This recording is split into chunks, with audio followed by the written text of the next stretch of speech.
بسم الله الرحمن الرحيم. وصفتنا النهاردة إن شاء الله المسقعة.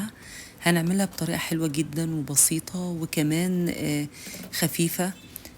يعني تقريبا هنعمل الكمية دي كلها حوالي 2 كيلو بتنجان ونص فلفل. هنعمله تقريبا ب3 معالق زيت ويمكن أقل.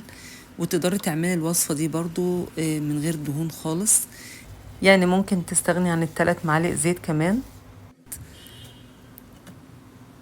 طريقتها سهلة جدا جدا بصراحة وخفيفة.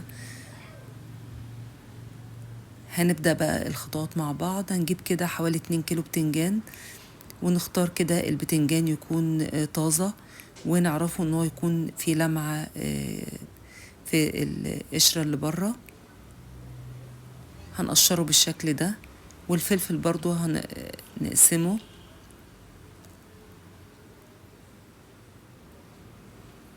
طبعا نكون غسلينه. هننضفه بالشكل ده.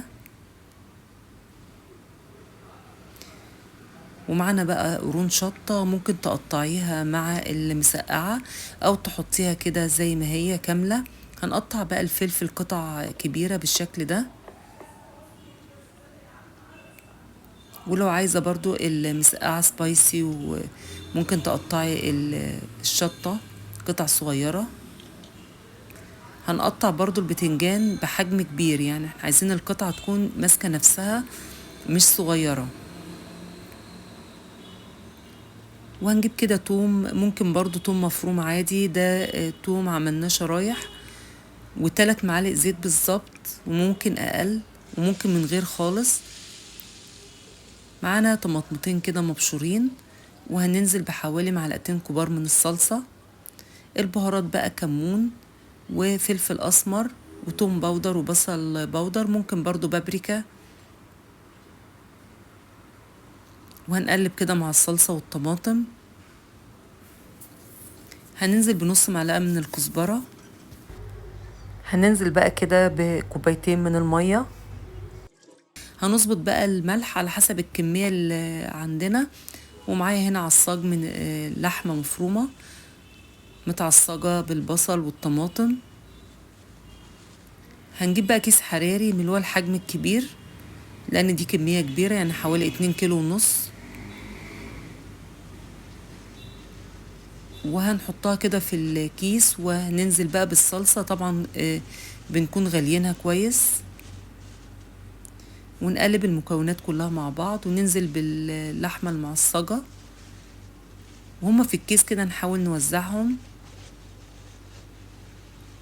وممكن برضو نعمل الخطوة دي برا، يعني ممكن نقلبهم مع بعض في صينية او في طبق، وبعد كده نحطهم في الكيس. هيكون التوزيع طبعا افضل. هنعمل 3 فتحات كده في الكيس، لان لو دخل الفرن بالشكل ده ممكن ينتفخ ويفرقع في الفرن. هنحط بقى حوالي كوبايتين مية في الصينية من تحت، عشان الكيس طبعا ما يتلسعش من الفرن. هنا بقى بعد حوالي نص ساعة او ساعة الا ربع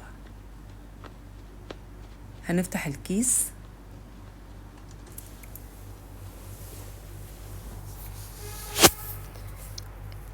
بصراحة الميزة في التسوية في الكيس الحراري، البتنجان فعلا مستوي جدا، وفي نفس الوقت ناعم، النسيج بتاعه ناعم.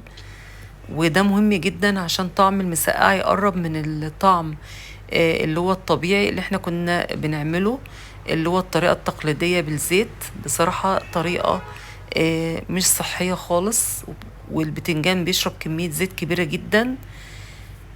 يعني احنا ممكن نعمل الصينية دي كلها من غير زيت خالص، ونستغنى كمان عن الخطوة اللي هي فيها الزيت. حبة بقى خل كده كان ممكن نحطه مع التوم، بس يعني انا افتكرته. ورشة كزبرة صغيرة. وبنرجع تاني الصينية الفرن، بتطلع بقى بالشكل ده تحت الشواية طبعا. شوفوا قطع البتنجان متماسكة جدا. بتمنى تجربوها. بشكركم شكرا جزيلا، والسلام عليكم ورحمة الله وبركاته.